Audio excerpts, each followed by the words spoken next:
Hi everyone, welcome to my world of flower sensitive. कैसे हैं आप सभी? आई होप आप सब ठीक ही होंगे गाइस। तो आज की हमारी रीडिंग है लिब्रा तुला राशि के लिए आपकी कर्मा के जरिए अक्टूबर महीने की आपकी लव रीडिंग क्या है।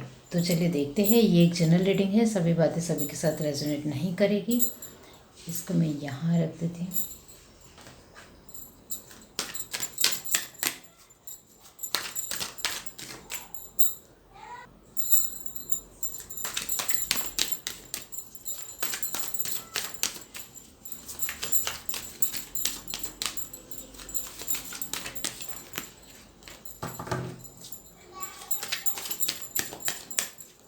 यूनिवर्स डिवाइन लिब्रा तुला राशि कर्मा के मुताबिक अक्टूबर महीने की उनकी लव लाइफ कैसे रहेगी। The hierophant, knight of cup, queen of wands, the empress, 10 of swords. Okay, bottom of the deck हमारे पास है 9 of pentacle. Okay,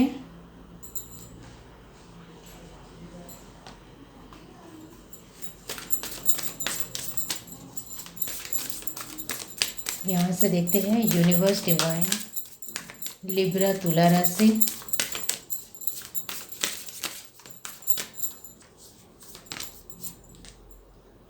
magic guardian, knight be brave and honest,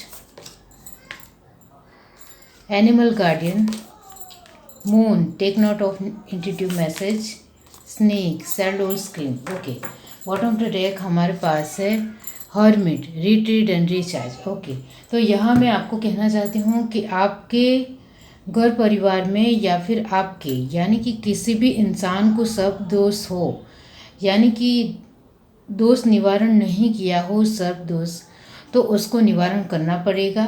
इसके लिए आप किसी ब्राह्मण से पूछ सकते हो कि किसी भी तरह कोई सर्प दोष तो है नहीं, या फिर आप किसी भी ऐप के ज़रिए भी जान सकते हो अपनी डिटेल भरते हुए कि आपको सर्प दोष है भी या नहीं। ओके, तो वो ज़रा देख लीजिए, क्योंकि यहाँ आ रहा है तो मैं ज़रूर बताऊंगी कि सर्प दोष की वजह से लव लाइफ में बहुत सारी प्रॉब्लम आती है और एक दूसरे के साथ कोई भी इंसान आना चाहता है तो वो आ नहीं पाता है। तो वो देख लीजिए अपने तरीके से कि सर्प दोष है भी या नहीं।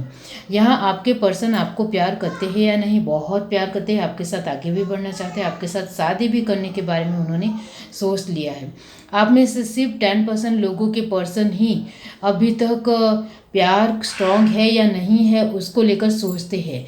यहाँ 90% आपके पर्सन आपके साथ शादी करना चाहते हैं, आपके साथ आगे बढ़ना चाहते हैं, लेकिन वही बात है कि उनके दिलो दिमाग में डर भी है पास्ट लाइफ को लेकर। अभी की पास्ट लाइफ में उन्होंने बहुत ज़्यादा स्ट्रगल दिखा है, बहुत ज़्यादा धोखा दिखा है, बहुत ज़्यादा विश्वासघात दिखा है।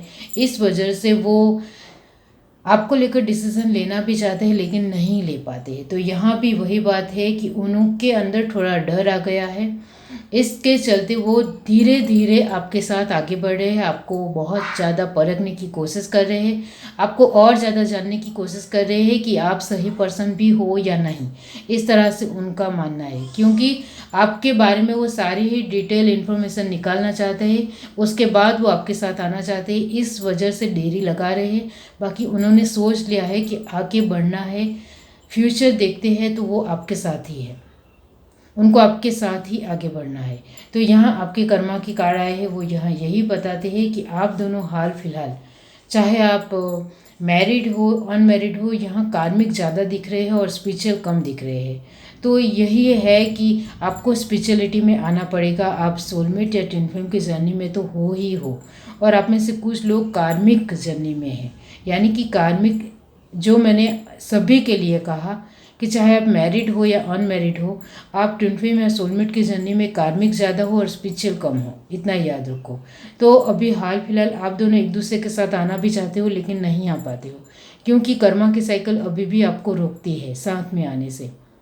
जब तक ये नेगेटिव कर्मा की साइकिल कंप्लीट नहीं हो जाती है आपके जीवन से, आपके पर्सन के जीवन से, तब तक आप दोनों का साथ में आना थोड़ा मुश्किल है। आपके पर्सन के जीवन में भी फैमिली वाइज या फिर कैरियर वाइज प्रॉब्लम आ रही है, और आपके जीवन में एक family wise mentally health wise problem आ रही है, जो यहाँ साफ साफ दिखती है। अब एक बात, आपने भी पास्ट में बहुत ज़्यादा धोखे दिखे हैं आपके पर्सन की तरह ही, इस वजह से आपके अंदर भी डर आ चुका है और आपके पर्सन के अंदर भी डर आ चुका है। इस वजह से आप भी कहीं ना कहीं आप चाहते हो कि आपके पर्सन डिसीजन ले, लेकिन डर है, नेगेटिविटी है जो आपको बहुत ज़्यादा हावी हो जाती है आपके ऊपर। इस वजह से आप अपने पर्सन को पॉजिटिव अट्रैक्ट नहीं करते हो। ये आपको समझने की कोशिश करनी चाहिए। तो यहाँ आपके पर्सन आपके लिए एक्शन लेंगे अक्टूबर महीने में, हाँ बिल्कुल लेंगे। अक्टूबर महीने में वो आपके साथ बातचीत भी कर सकते हैं। तो यानी सभी राशि के लिए अक्टूबर महीना पूरी तरीके से पॉजिटिव है और बहुत ज़्यादा खूबसूरत है, क्योंकि आपके पर्सन आपको लेकर डिसीज़न भी लेने वाले हैं और किसी भी तरह मिलने भी आ सकते हैं। कुछ लोगों का लॉन्ग डिस्टेंस हो तो आप एक नज़दीकी में भी रहते हो फिर भी वो नहीं मिलते हैं, तो वो फिर से मिलने आएंगे, इतना याद रखो। मिलने की कोशिश कर सकते हैं, किसी को फ़ोन कर सकते हैं, किसी को मैसेज कर सकते हैं, तो सभी की एनर्जी अलग है, इतना याद रखो। यहाँ एक बात ज़रूर कहूँगी कि आपके अंदर जो डर है और नेगेटिव एनर्जी है, यानी कि बार बार आप नेगेटिव परसेप्शन के बारे में ज़्यादा सोचते हो और पॉजिटिव परसेप्शन के बारे में कम सोचते हो, इस वजह से आपसे उनको नेगेटिव एनर्जी फील होती है। इस वजह से वो आपके पास आना भी चाहते हैं लेकिन नहीं आ पाते। तो वो समझने की कोशिश करो, आपको कैसे भी करके पॉजिटिव रहना है।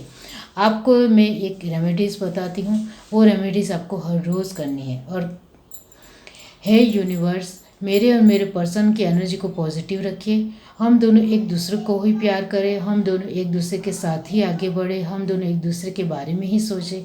इस तरह की हम दोनों की फीलिंग एक दूसरे के लिए स्ट्रांग बना दीजिए। इस तरह से आपको बोलना ही पड़ेगा, हर रोज़ रेमेडीज ये करनी ही पड़ेगी। तभी आप अपने पर्सन के लिए जो आप उनके साथ ऐसा भी बोल सकते हैं, यूनिवर्स हम दोनों की शादी एक दूसरे के साथ जल्दी से जल्दी कर दीजिए, इस तरह से भी आप बोल सकते हो। तो यहाँ यही है कि आपको रेमेडीज़ करनी बहुत ज़्यादा ज़रूरी है। और एक बात, नेगेटिव आप बार बार होते हो, इस वजह से आपके पर्सन आना भी चाहते हैं लेकिन नहीं आ पाते हैं। इसके लिए सिर्फ एक ही बात है कि आपको मेडिटेशन करना पड़ेगा हर रोज़ आप सुबह एक बार सूर्य नमस्कार करो, या फिर आप जो भी भगवान में मानते हो उन सभी भगवान का नाम 108 बार लेना है आपको। आप महादेव को मानते हो तो फिर आप उनकी पूरी फैमिली को लेकर भी मंत्र उच्चार करना है 108 बार। वो बात आप समझ गए होंगे। तो ये ज़रूरी है, आप जो भी भगवान में मानते हो उनका नाम 108 बार चैंट तो करना ही है, जिससे आपकी एनर्जी स्टेबल हो जाएगी। पॉजिटिव होना बहुत ज़्यादा ज़रूरी, क्योंकि आप पॉजिटिव होते ही नहीं हैं। आपके पर्सन आना भी चाहते हैं लेकिन आप पॉजिटिव नहीं होते हो, अपने जीवन को लेकर एक स्ट्रांग नहीं हो, कॉन्फिडेंट नहीं हो, बार बार टूटते रहते हो, बार बार कमज़ोर पड़ते हो। इस वजह से आपके पर्सन को बार बार वो रुकते रुकते आते हैं और फिर चले जाते हैं, लेकिन आपको लेकर एक अच्छा और प्यारा डिसीज़न नहीं ले पाते हैं। यहाँ साफ साफ दिख रहा है कि आपका रिलेशन किसी का 10 साल हो गए हैं, किसी के 3 साल हो गए हैं, किसी के 5 साल हो गए हैं, किसी के 4 साल हो गए हैं, लेकिन आपके पर्सन अभी तक आपको लेकर डिसीज़न क्यों नहीं ले पाए? क्योंकि आपसे उनको नेगेटिव एनर्जी मिलती है। तो उसको पॉजिटिव बनाने की कोशिश करो। और आपके पर्सन नेगेटिव होते हैं तब आप पॉजिटिव होते हो, तो ये ऐसा नहीं होना चाहिए। आप दोनों की एनर्जी एक ही वक्त सेम होनी चाहिए। पॉजिटिव तो पॉजिटिव है, नेगेटिव तो नेगेटिव एक सेम होनी चाहिए। ड्यूल हो जाती है, अलग अलग हो जाती है, सेम नहीं रहती है। इस वजह से साथ में आना भी चाहते हो लेकिन नहीं हो पाता है। यहाँ मैरिड के लिए भी यही आंसर है। सिंगल्स के लिए मैं कहना चाहती हूँ कि आपके जीवन में कोई 3 इंसान आ रहे हैं। एक बहुत ज़्यादा इंटेलिजेंट होंगे, दूसरे बहुत ज़्यादा प्रैक्टिकल होंगे और तीसरे बहुत ज़्यादा मैच्योर होंगे। तो ये तीनों पर्सन आपके साथ फ्रेंड की तरह बातचीत करेंगे और बहुत ही सुलझे हुए तरीके से बातचीत करेंगे। एक फ्रेंड की तरह ही आपके जीवन में आएंगे। जहाँ बहुत ज़्यादा पानी हो वहाँ आपका मिलना हो सकता है, बहुत बड़ा फंक्शन हो वहाँ भी मिलना हो सकता है, स्कूल में भी मिल सकते हो, यानी कि एक लाइब्रेरी में मिल सकते हो, इस तरह की एनर्जी भी आ रही है। ओके, अब यहाँ थर्ड पार्टी, मैरिड अनमैरिड सभी के लिए थर्ड पार्टी है आपका और आपके पर्सन का डर, जिसके चलते गाड़ी आगे बढ़ती ही नहीं है। और नेगेटिव कर्मा की साइकिल। अब नेगेटिव कर्मा की साइकिल से तो आप खुद को ही बाहर निकलना पड़ता है। मैं बार बार लाइव सेशन में कहती हूँ कि नेगेटिव कर्मा की साइकिल से निकलना आपका खुद का काम है। आप एफर्ट लगाओगे तो निकल जाओगे, वो आपके हाथ में है। लेकिन ये डर को किसी भी तरह निकालने के लिए मेडिटेशन बहुत ज़्यादा ज़रूरी है। मेडिटेशन के बगैर डर नहीं निकलता है। डर का सामना करना पड़ता है और लोग डर का सामना कर ही नहीं पाते हैं। तो वही है कि डर निकलता नहीं है और बैठ जाता है दिल में। तो इस वजह से आपके पर्सन की जो एक स्टेबिलिटी है वो स्थिर नहीं रहती है आपको लेकर, और आपकी भी नहीं रहती है। आपके अंदर भी डर है, तो थर्ड पार्टी डर ही है। कोई भी इंसान ऐसा नहीं है जो आपकी लाइफ को ख़राब करना चाहता है। हाँ, यहाँ थर्ड पार्टी कोई मेल या फीमेल भी है जो बड़ी उम्र का है, जो आपको साथ में आने नहीं देता है। यहाँ कोई एक लवर्स है, प्यार करता है, ऐसी एनर्जी नहीं है। कोई बड़ी उम्र का इंसान है जो आपको साथ में नहीं आने देता है, वो कुछ लोगों के लिए ही है।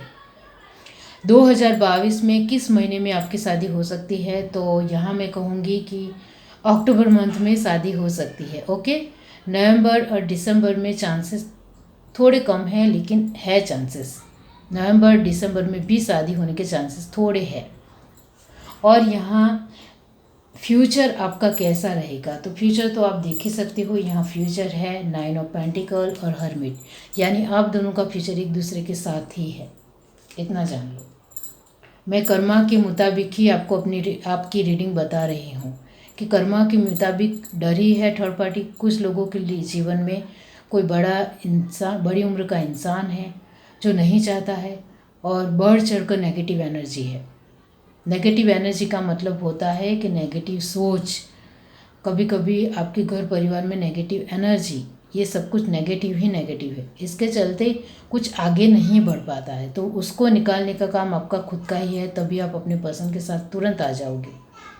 और यहाँ पूर्वजों को लेकर सभी ने सब कुछ किया है, 10% लोगों ने पूर्वजों को लेकर नहीं किया है, तो इसके चलते भी लव लाइफ में आगे नहीं बढ़ा जाता है, इतना याद रखो। तो वो भी देख लीजिए अपने तरीके से। ये है reading. Do like, share, subscribe and comment. Love you, bye.